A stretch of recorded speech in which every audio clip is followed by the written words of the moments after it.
I'm gonna level with you guys. This is the Diana. This is a very nice pistol, but it's pretty expensive. This is a full auto Nightingale. This comes in at less than a third of the cost of the Diana. But is the Diana really 3 times better? I think the answer is not so simple. Let's talk about it.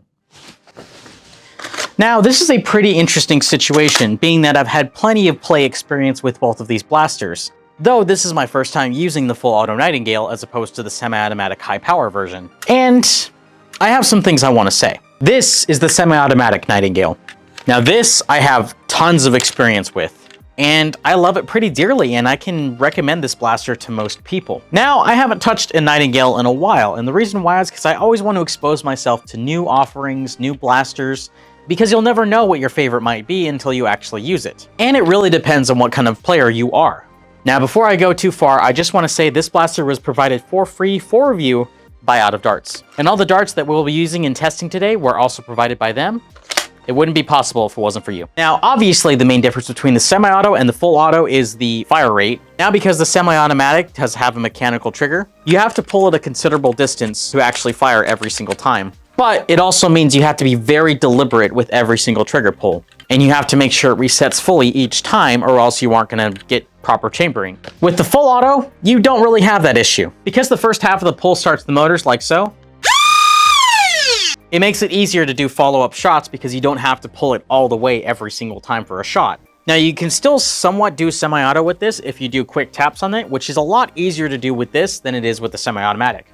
But it does come at the cost of a slight trigger delay. Because this is an electronic pusher, it does take a very short amount of time to get that to reset. People may not prefer this. I personally prefer rev triggers in my blasters, but depending on the size, I can kind of let it slide. And in this case, I think this is a perfect excuse for it. Let's talk about this grip, because this grip is just fantastic. I remember when this blaster first came out and I got to play around with it at End War 2022. It's just so incredibly comfortable. I can't even overstate it. If you know somebody that has one of these, I would highly recommend just holding it for a second.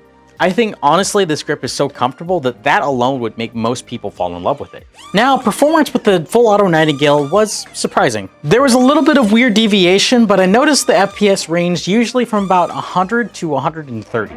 And the fire rate is pretty respectable, but not too aggressive to control. Now, because the included 15-round magazines are relatively low capacity for something that's full auto, it's highly recommended that you get some sort of extended mags or mag bumpers. Now, I don't want to butcher it, but I want to throw a special shout out for providing us with these mag bumpers. Now, these were brought in from Germany, and not only do they have the logo on it, they also have the name on the side, which is a pretty nice touch.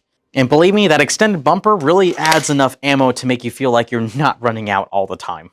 Again, special thanks to them. These have really helped me a lot. Now, there's a double-edged sword when it comes to these blasters, and it's the magazines. While I do appreciate the slimness and the form factor of these magazines, and the fact that they can hold 15 rounds in such a small package, they have a pretty substantial flaw. For a bit of context, there's different kinds of worker darts. Now, the older versions of worker darts, as well as, other types of half-length darts, they are just a couple millimeters longer than the worker standard darts that we know of today. And the problem is they will not properly feed through a magazine like this. More often than not, you'll see jamming if you're not very careful about what kind of darts you put in these magazines. Now, let's say you go to a war with a shared dart pool. Unless you know exactly what to look for, and believe me, it's hard to distinguish between the two, unless you're grabbing, Adventure Force Pros or Dart Zone Max darts, you could run into some serious problems. And if you're using these in HVZ, that could be difference between, life and zombie.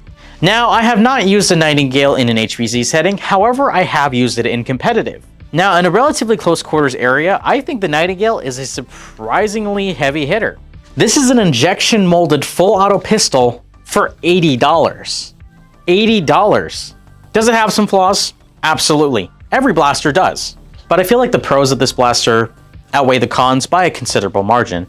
Speaking of which, there's a couple of things that kind of annoy me about this blaster, but they're kind of non-issues if you really think about it. For one, when you first buy this blaster, it comes with a battery door screw. If you can, I would just opt to buy this thumb screw. It just makes your life a whole lot easier. But that brings me to the next thing. This battery tray is incredibly small, and you need an appropriate battery for that size. Once you get invested into batteries like this, it does make things a little bit easier down the road. So, overall thoughts about the full auto Nightingale? I think this is an excellent blaster.